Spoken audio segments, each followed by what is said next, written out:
Hi what's up guys, this is Aditi. Welcome to IS point. कैसे हैं आप लोग ठीक हैं? ओके। तो हम लोग भी बहुत अच्छे हैं और आई होप कि आप सब भी अच्छे होंगे। ऐसे ही मोटिवेशन के साथ पढ़ते रहिए और खूब आगे बढ़ते रहिए। ओके। तो जैसा कि हम लोगों ने क्वेश्चन आंसर सेशन को हम लोग कंटिन्यू कर रहे थे, तो उसमें हमारे बहुत सारे क्वेश्चंस हो चुके हैं, कुछ प्रश्न रह गए हैं। तो आज हम उन क्वेश्चंस को फिर से सॉल्व करेंगे और डिस्कस करेंगे कि उन क्वेश्चंस को कैसे करना है या फिर आप किस तरीके से उन्हें लिख सकते हैं। और आज के क्वेश्चंस में आप लोग भी जवाब देंगे, क्योंकि ये चैप्टर में 4-5 दिन हो चुके हैं। इतने में मैंने आपको ये चैप्टर भी पढ़ा दिए हैं, जो शॉर्ट क्वेश्चंस थे वो भी बता दिए हैं। अब तो ये लॉन्ग क्वेश्चंस की बारी है। तो शॉर्ट क्वेश्चंस से ही कहीं ना कहीं कनेक्टेड होते हैं लॉन्ग क्वेश्चन, ठीक है। तो आप लोग पहले अच्छे से सुनिए, फिर उसे खुद सॉल्व करने की भी कोशिश कीजिए, क्योंकि ये कहीं ना कहीं आपके लिए बहुत इम्पोर्टेंट है। तो क्वेश्चन क्या है? मृदा निर्माण में सहायक प्रमुख कारक कौन से हैं? देखिए कितना आसान क्वेश्चन है। मृदा के बारे में हमने बहुत कुछ पढ़ लिया है, बहुत क्लासेस से हम लोग पढ़ते आ रहे हैं, ठीक है। तो ये कारक किस तरह मृदा निर्माण में सहायक होते हैं? तो कौन कौन से कारक हैं? देखिए, पहला है जलवायु, मूल पदार्थ, उच्चावच, जैविक क्रियाएं एवं समय। समय तो इम्पॉर्टेंट है ही, समय तो लगता ही है मृदा निर्माण में। एक लेयर बनने में कई 100 साल लग जाते हैं, ठीक है। जलवायु, जैसे कि मैंने आप लोगों को बताया था कि इन्वायरमेंट भी वैसा होना चाहिए। जलवायु मूल शैल के अपक्षय को प्रभावित करती है। अगर अत्यधिक मात्रा में वर्षा हो रही है तो ये मिट्टी में ह्यूमस को बढ़ाएगी। किसको बढ़ाएगी? ह्यूमस को, ठीक है। लेकिन यदि भारी वर्षा के कारण मिट्टी की जो उपजाऊ तत्व हैं उन्हें भी नुकसान पहुंचता है। नेक्स्ट है मूल पदार्थ। जिस प्रकार चट्टानों का अपक्षय होता है, मिट्टी का भी वैसा ही होता है। जैसे उदाहरण के तौर पे अगर ली जाए तो भारत की मिट्टी वहाँ की आधार शैल के कारण ही काली है, ठीक है। तो ये कुछ मूल पदार्थ हैं जो मिट्टी में उपस्थित होते हैं, जिनके कारण मिट्टी का रंग बनता है।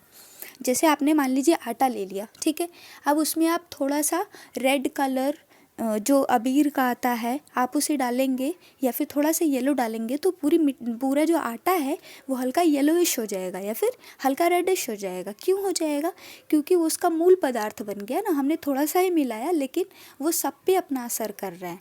सारे एक ही कलर के हो गए लेकिन कलर एकदम हल्का रहेगा। और अगर ज़्यादा मात्रा में मिलाएंगे तो कलर और भी ज़्यादा डार्क हो जाएगा। तो कलर किस पे निर्भर कर रहा है? मतलब कलर जो है वो किस पे डिपेंड है? छोटे मात्रा में जो हमने उपस्थित मिलाया था, यदि हम उसे नहीं मिलाते तो उसका कलर भी नहीं आता। तो ये उसका मूल पदार्थ हो गया, ठीक है।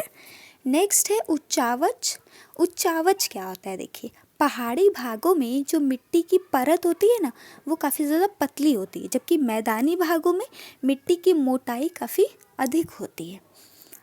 इसे ही उच्चावच है, ठीक है। जैविक क्रियाएं, वनस्पति आवरण एवं सूक्ष्म जीवों की उपस्थिति मृदा को अधिक उपजाऊ बनाती है। देखिए, जैसे कोई पत्थर है, कोई चट्टान है, ठीक है, उसके ऊपर पहले क्या उगेगा? एकदम छोटे छोटे पौधे उगेंगे, एल्गीज जो काई होती है, ठीक है। तो सबसे पहले वो ही उगेगी। फिर जब उसका क्षय हो जाएगा तो वो एक लेयर रहेगी ना उसके ऊपर, फिर उसके ऊपर मान लीजिए दूसरी तरह की एल्गी हुई, फिर उसके ऊपर ऐसे ही कई बार, करीब 20 to 50 बार ऐसे होने पे एक छोटी सी मिट्टी की लेयर बनेगी। फिर उसके ऊपर छोटे छोटे पौधे आएंगे। जो 3 पत्ती वाला एक प्लांट होता है, आपने देखा होगा आपके घर के कहीं कोने में, जहाँ हल्की नमी और धूप जहाँ पे कम आता हो वहाँ वैसे प्लांट उगते हैं। वो हार्ट शेप के होते हैं उनके लीव्स, और छोटे छोटे बहुत बहुत ही टिनी होते हैं। वो उगते हैं मोस्टली, बहुत ही कम मिट्टी उनको चाहिए होती है। उनको ज़्यादा मिट्टी भी नहीं चाहिए होती है, उन्हें पानी भी नहीं चाहिए होती है, लेकिन वो बहुत सुंदर लगते हैं देखने में। छोटे थे तो हम लोग उनसे खेलते भी थे, आप भी खेले होंगे बेशक। तो वो जो छोटे छोटे पौधे हैं ना, जब वो कहीं उगते हैं किसी चट्टान पे, फिर जब वो ख़त्म हो जाते हैं, मर जाते हैं, नष्ट हो जाते हैं, तो वो एक लेयर बनाते हैं धीरे धीरे। ऐसा करते हुए कई समय, बहुत लंबा समय लगता है इस कार्य को होने में, पर वहाँ मिट्टी की एक लेयर बन जाती है।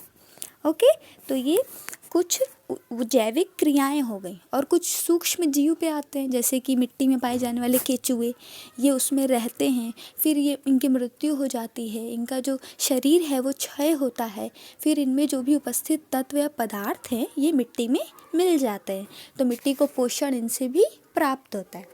ओके। और हम लोग भी जैसे आपने कोई तोता, खरगोश या कोई छोटा जानवर पाला होगा, यदि कभी पाला होगा और उसकी मृत्यु हो गई हो तो आप उसे ले जाके मिट्टी में गाड़ देते हैं, दबा देते हैं, तो उसकी बॉडी भी क्षय हो जाती है। ठीक है। नेक्स्ट है समय।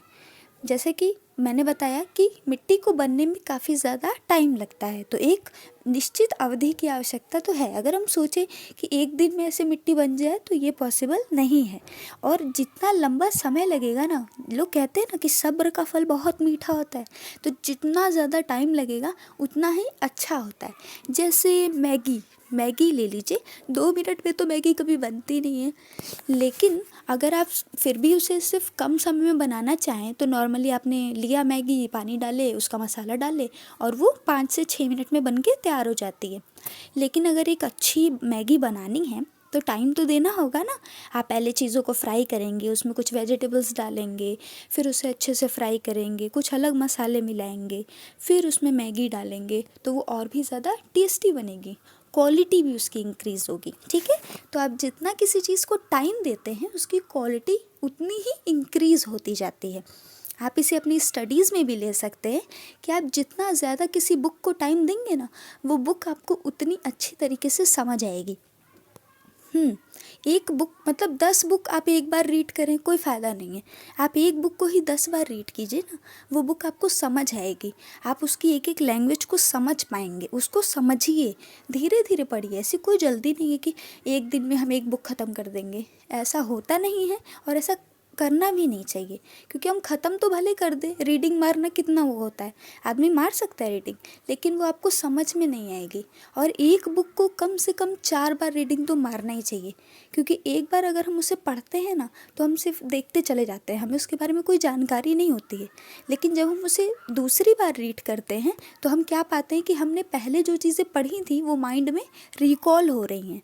तो इसी तरीके से हम तीसरी बार पढ़ते हैं, जब हम चौथी बार पढ़ते हैं तो वो चीज़ें हमें लर्न हो जाती हैं, रिकॉल होने लगती हैं और समझने लग आता है। तो इससे रट्टा न मारे, इसे आप समझने की कोशिश करें। ठीक है। और हाँ, अब मैं ये भी नहीं कहूँगी कि बिल्कुल ही रट्टा ना मारे, थोड़ा थोड़ा रट्टा मार लेना चाहिए, क्योंकि कुछ इम्पॉर्टेंट चीज़ें हैं जिन्हें लर्न करना ही होगा, बिना लर्न किए तो होने वाला है नहीं। तो ये देखिए, बहुत अच्छा सा ये डायग्राम बना हुआ है, इस तरीके से आप चीज़ों को एक्सप्लेन कर सकते हैं। मृदा निर्माण के कारक है, सबसे पहले आप यहाँ जलवायु बनाएंगे, फिर इधर वनस्पति दिखाया है, चट्टान दिखाया है। ठीक है। देखिए किस तरीके से इधर जलवायु है, इधर चट्टान है, इधर खनिज मृदा है और इधर मृदा है, इधर वनस्पति है, इधर ह्यूमस है। ये दिखाया है कि कैसे 2 तरीके से निर्माण होता है मृदा का। ठीक है। अब नेक्स्ट है क्वेश्चन, वे कौन से कारक हैं जो वृहत संचलन की सक्रियता को बढ़ावा देते हैं। ठीक है। तो वृहत संचलन की जो सक्रियता है ना, इसे बढ़ावा देने के लिए कई सारे कारक होते हैं। जैसे पहला, प्राकृतिक एवं कृत्रिम साधनों द्वारा ऊपर के पदार्थों के टिकने के आधार का हटना। ठीक है। दूसरा है ढालों की प्रवणता एवं ऊंचाई में बढ़ोतरी। जब ढालों की ऊंचाई बढ़ जाएगी, ये जो ढाल है इसकी ऊंचाई और बढ़ जाएगी, तो जो वृहत संचलन की जो सक्रियता है ये और भी ज़्यादा बढ़ती है। ठीक है। तीसरा क्या है, पदार्थों के प्राकृतिक या कृत्रिम भराव के कारण पैदा अतिभार। यदि किसी पदार्थ का जो वज़न है ज़्यादा होगा तो उसमें अतिभार उत्पन्न होगा। ठीक है। जिससे वृहत संचलन की सक्रियता बढ़ जाती है। फोर्थ है अत्यधिक वर्षा। अब अत्यधिक वर्षा है, मान लीजिए आपने कोई बॉल रखी, ठीक है, नहीं चूड़ी, किसी ने चूड़ी कभी पहनते हुए देखा होगा अपनी मम्मी को। मैं ये नहीं कह रही हूँ कि बॉयज़ चूड़ी पहनते हैं, नॉट एट ऑल, गर्ल्स तो पहनती ही हैं, कभी ना कभी आपने पहना होगा, नहीं तो आप सबने अपनी मम्मी को तो देखा ही होगा। बहुत कॉमन सी चीज़ है, हर घर में होती है कि मम्मी जब चूड़ी पहनती हैं, कभी फिट नहीं होता है हाथों में, तो हाथों पे हल्का सा ऑयल लगाती हैं, तेल लगाती हैं और बहुत आसानी से वो चला जाता है। तो क्यों जाता है? क्योंकि वो जो हाथ की सतह है वो चिकनी हो जाती है, ठीक है, जो ढलान बनाती है, एक तरह से जाने में मदद करती है। तो इसी तरीके से जब अत्यधिक वर्षा होगी तो पानी की मात्रा ज़्यादा हो जाएगी, तो ढाल उत्पन्न होगा, ठीक है, जिससे कि चीज़ें ऊपर से नीचे आसानी से लुढ़क के आ जाती हैं। नेक्स्ट है मूल ढाल की सतह पर पदार्थ अथवा भार का हटना, और उसके बाद है भूकंप आना, ठीक है। नेक्स्ट है विस्फोट अथवा मशीनों का कंपन। फिर है प्राकृतिक वनस्पति की अंधाधुंध कटाई। ये कुछ कारण हैं जो वृहद संचलन की प्रक्रिया को बढ़ावा देते हैं, ठीक है। नेक्स्ट क्या है? बाह्यजनिक भू आकृतिक प्रक्रियाएं एक क्षेत्र से दूसरे क्षेत्र में भिन्न क्यों होती हैं? तो मैंने बताया था कि अंतर्जनिक और बाह्यजनिक दो तरह की प्रक्रिया होती हैं। अब मान लीजिए कि रूम का टेम्परेचर और बाहर के टेम्परेचर की बात की जाए, ठीक है, जैसे कि आप अभी अपने रूम में हैं, ओके। हम टेम्परेचर छोड़िए, हम स्थिति की बात करते हैं, ठीक है। आप अपने घर में हैं, आपने चीज़ों को बहुत ही समझ के सोच के रखा होगा कि आप जब उन्हें ढूंढें तो वो आसानी से मिल जाएं। जैसे आपकी अलमारी हो गई, ठीक है, अलमारी में आप अपने कपड़े रखते हैं, तो आपको पता होता है ना कि हाँ, यहाँ हमने ये कपड़े बाहर पहनने वाले रखे हैं, इस साइड हमने घर में पहनने वाले रखे हैं, इस साइड हमने शादी में पहनने वाले रखे हैं, इस साइड हमने बर्थडे में पहनने वाले रखे हैं, ठीक है, और इस साइड हमने अपने ठंडी के कपड़े रख दिए, गर्मी के रख दिए, एक्सेट्रा। तो लेकिन अगर आप मॉल में जाते हैं तो आपको नहीं पता होता ना कि कौन सी चीज़ें कहाँ हैं। मोस्टली लोकल मार्केट में जब आप जाते हैं तो आपको नहीं पता होता कि कौन सी चीज़ आपको एग्जैक्ट कहाँ मिलेगी, ठीक है। बिल्कुल उसी तरीके से, मतलब ज़रूरी नहीं होता ना कि जैसा आप घर में रखते हैं चीज़ें उसी तरीके से वो बाहर भी रहें, बिल्कुल भी पॉसिबल नहीं होता। दुनिया तो हमारे हिसाब से नहीं चल सकती ना जब तक हम उस काबिल ना हो जाए, ठीक है। तो उसी तरीके से पृथ्वी के अंदर भी जो अंतर्जनिक प्रक्रियाएं होती हैं वो एक ही तरह से चलती हैं, क्योंकि वहाँ सब कुछ एक समान रहता है, स्थितियाँ वहाँ बहुत ज़्यादा बदलती नहीं हैं। लेकिन जो बाह्यजनिक प्रक्रियाएं हैं उन्हें भिन्न होना पड़ता है, क्योंकि अब बात हम पूरी पृथ्वी की कर रहे हैं, हम सिर्फ एक प्रमुख स्थान की तो बात कर नहीं रहे हैं। जब पूरी पृथ्वी की बात होगी तो पूरी दुनिया की बात होगी। ऑब्वियस सी बात है, कहीं गर्मी है, कहीं ठंडी है, कहीं बरसात हो रही है, कहीं सूखा पड़ा हुआ है, कहीं रेत की मात्रा बहुत अधिक है, कहीं दलदली इलाका है, कोई समुद्र के किनारे बसे राज्य हैं तो कहीं पे नदियाँ ही नहीं हैं एक भी। तो इस तरीके से अलग अलग वायुमंडलीय स्थितियाँ हैं, जिसके कारण जो बाह्यजनिक प्रक्रियाएं होती हैं वो अलग अलग होती हैं, ठीक है। आप इसे और भी ज़्यादा मतलब प्रिसाइज करके लिख सकते हैं। कैसे लिखेंगे आप? दूसरा है वनस्पति का घनत्व, प्रकार तथा वितरण जो विशेषतः वर्षा या तापमान पर निर्भर करता है। जैसे मैंने बताया कि तापमान अलग होता है, कहीं वर्षा जून में आती है, लोग कहते हैं ना कि केरल में 2 जून तक वर्षा आ चुकी है, अब यूपी में आ जाएगी, 5-6 दिनों में आ जाएगी यूपी में भी। नेक्स्ट है विभिन्न जलवायु प्रदेशों के विभिन्न जलवायविक तत्वों, जैसे कि ऊंचाई में अंतर्मुखी सूर्यमुखी ढालों पर सूर्य विमुख ढालों की तुलना से ज़्यादा सूर्य तप प्राप्ति के कारण स्थानीय भिन्नता का मिलना। विभिन्न जलवायु वाले प्रदेशें भी हैं। नेक्स्ट है वायु का वेग तथा दिशा, वर्षा की मात्रा एवं प्रकार, ठीक है। नेक्स्ट क्या है? यदि जलवायविक कारक समान हो तो बाह्यजनिक प्रक्रियाओं की गहनता शैलों के प्रकार तथा संरचना पर निर्भर करती है, ओके। नेक्स्ट है भिन्न भिन्न प्रकार की जो शैलें होती हैं अपनी संरचना में भिन्नता के कारण भू आकृतिक प्रक्रियाओं के प्रति भिन्न भिन्न प्रतिरोध क्षमता भी पेश करती हैं। अलग अलग टाइप की जो शैलें होती हैं, मतलब सिंपल सी बात है कि अलग अलग शैलें हैं तो उनमें कुछ ना कुछ चीज़ें डिफरेंस तो होंगी, तो उनकी जो बीच की जो भिन्नता है वो एक दूसरे के प्रति एक प्रतिरोधक क्षमता को दिखाती हैं, ठीक है। एक खास प्रकार की शैल एक प्रक्रिया के प्रति प्रतिरोध पूर्ण तथा दूसरी प्रक्रिया के प्रति प्रतिरोध रहित भी हो सकती है।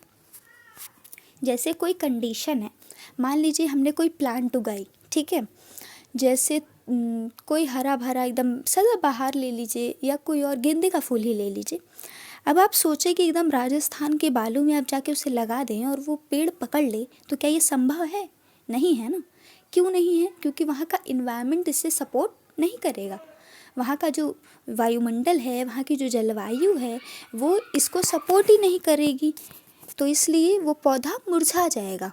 अब वही कैक्टस, जिस तरीके से कैक्टस राजस्थान में जिस तरीके के कटीले होते हैं, वो यहाँ पे उतना कटीले नहीं होते हैं, आपने देखा होगा। ठीक है, नेक्स्ट क्वेश्चन क्या है? अंतर्जनिक व बाह्यजनिक दोनों ही बल पृथ्वी निर्माण के समय अपना कार्य बहुत ही अनुशासित तरीके से करते आ रहे हैं, किंतु वर्तमान में मानवीय हस्तक्षेप बढ़ने से इनकी गति में असामान्य वृद्धि हुई है। क्यों? हाँ, तो बिल्कुल देखिए, ये क्वेश्चन कहीं ना कहीं कनेक्टेड है कि हम कितना क्षति पहुंचा रहे हैं अपने पृथ्वी को, अपने वातावरण को, अपने पेड़ों को। ठीक है, जैसा कि हम सब जानते हैं कि अंतःजनिक बल पृथ्वी पर उच्चावच संबंधी विविधताओं को उत्पन्न करते हैं, जैसे कि पर्वत हो गया, मैदान हो गए आदि भू आकृतियों का निर्माण करना। और बाह्यजनिक जो बाह्यजनिक बल होते हैं, इस भिन्नता को समान करते हैं, किंतु वर्तमान में मनुष्य ने कई सारी संसाधन हैं उनका अत्यधिक दोहन करना आरंभ कर दिया है, जिसके परिणाम स्वरूप जो विश्व के अधिकांश भाग हैं वो भूकंप, चक्रवात इत्यादि त्रासदियों से गुजर रहे हैं। भारत भी इससे अछूता नहीं है। उत्तराखंड में जैसा कि आप सब जानते हैं कितनी बाढ़ आती है, कश्मीर में आती है, नेपाल में तो मतलब हर घंटे भूकंप आता है। तो ये सब क्यों हो रहा है? क्योंकि हमने चीज़ों का बहुत अत्यधिक दोहन किया है। ठीक है, और इसके लिए कहीं ना कहीं हम ही उत्तरदायी हैं। ऐसा नहीं है कि वातावरण या फिर प्रकृति इसके लिए उत्तरदायी है, इसके लिए उत्तरदायी मनुष्य है। इसके दुरुपयोग, कुप्रयोग के कारण ही ऐसी अधिक तीव्र गति से हमने इन चीज़ों का ह्रास किया है। यदि उन प्रक्रियाएं जिन्होंने धरातल को रूप दिया है अभी भी दे रही हैं, उनसे साम्यता बना ली जाए तो निश्चित रूप से मानव द्वारा किए जा रहे हानिकारक प्रभावों को कम किया जा सकता है। जैसे हम पृथ्वी और वातावरण को कई तरीक़ों से नुकसान पहुंचाते हैं। हम दिन भर फ्रिज ऑन किए रहते हैं, आपने भी देखा होगा। अब लोगों को गर्म पानी पीना पसंद ही नहीं है, सबको एकदम चिल्ड वाटर चाहिए। कुछ तो और भी महान है जिन्हें ठंडी में भी पानी ठंडा ही चाहिए होता है। तो अब दिन भर फ्रिज, एसी, पंखा, लाइट चला के भूल जा रहे हैं। तो इस तरीके से हम कहीं ना कहीं न चाहते हुए भी प्रकृति को बहुत नुकसान पहुंचाते हैं। तो इसके लिए हम कुछ चीज़ें कर सकते हैं। हम पानी वेस्ट ना करें। फ्रिज जो है, गर्मी हो चाहे ठंडी, ठंडी में तो बंद ही रखिए, चालू ही मत कीजिए उसको। आपकी बिजली बचेगी तो पैसा ही बचेगा, तो आप रिच हो जाएंगे। और दूसरा है कि गर्मी में आप उसे 2 से 3 घंटे, ज़्यादा नहीं कहूँगी, 2 से 3 घंटे आप उसे बंद कर दीजिए। जैसा कि आप जानते हैं कि जब फ्रिज में एकदम ठंडा पानी है, आप उसे 1 घंटे बंद भी कर देंगे तो पानी पे कुछ ज़्यादा फ़र्क नहीं पड़ेगा, नॉर्मल रहेगा। ठीक है, आप उसे बंद कर दें या बर्फ़ जमा लें, फिर मतलब बॉटल्स में 2-3 बॉटल में बर्फ़ जमा लें, फिर 1 घंटे के लिए बंद कर दीजिए फ्रिज, फिर उसके बाद 1 घंटे बाद चालू कर लीजिए। तो थोड़ा कम करने से, यदि एक साथ करीब मान लीजिए 60 करोड़ लोगों के पास तो फ्रिज होगा ही होगा इस देश में। ठीक है, तो अगर 60 करोड़ फ्रिज एक साथ, मान लीजिए एक साथ भी नहीं, अलग अलग भी 2 घंटे कम से कम बंद रहे तो कहीं बहुत अधिक पैमाने पे फ़ायदा होगा। लोग अक्सर ये सोचते हैं कि हम अकेले क्या कर लेंगे, हम अकेले 1 बाल्टी पानी बचा के क्या उखाड़ लेंगे। ऐसी बात नहीं है।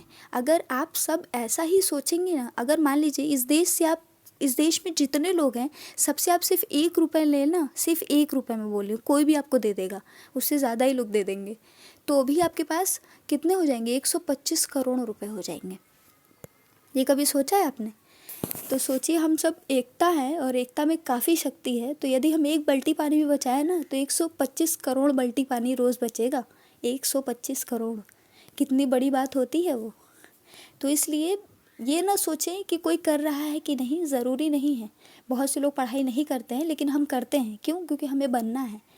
तो अपने आचरण में उन चीज़ों को लाइए कि आप चीज़ों की बचत करें, ट्रैफिक रूल का पालन करें।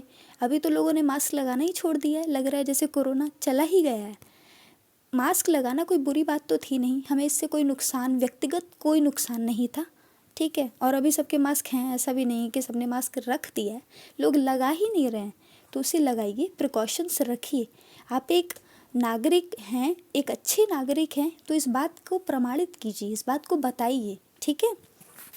ताकि लोग आपको देखें तो देखकर ही समझ जाए कि एक शिक्षित वर्ग के नागरिक हैं, जो मास्क पहन रहे हैं, जो हेलमेट लगा रहे हैं, जो ट्रैफिक रूल्स का पालन कर रहे हैं। नेक्स्ट क्वेश्चन क्या है, मिट्टी के निर्माणकारी सक्रिय तथा निष्क्रिय कारकों में अंतर स्पष्ट कीजिए। आप लोग सोच रहे होंगे मैंने कितनी सारी बातें कर ली हैं, बट हाँ, कभी कभार क्लास में बातें भी कर लेनी चाहिए। पढ़ाई तो हम कर ही रहे हैं, आप बोर ना हो जाए, इसलिए मैंने आपसे थोड़ी बातें की हैं, ठीक है। तो अब हम ये क्वेश्चन सॉल्व करेंगे, और अगर आपको आवाज़ बात सही ना लग रही हो सकता है क्योंकि मुझे थोड़ा सा मेरे गले में कुछ प्रॉब्लम है, तो इसलिए शायद आवाज़ अच्छी ना आ रही हो, बट मैं कोशिश कर रही हूँ कि मैं आप लोग को पढ़ा पाऊँ। तो चलिए सक्रिय घटक देख लेते हैं। पहला क्या है, जलवायु तथा जैविक क्रियाएं जो है वो सक्रिय घटक हैं। वो घटक जो कहीं ना कहीं प्रोसेस में है, क्रिया करते हैं, वो सक्रिय घटक कहलाते हैं। सिंपल सी बात है, ठीक है।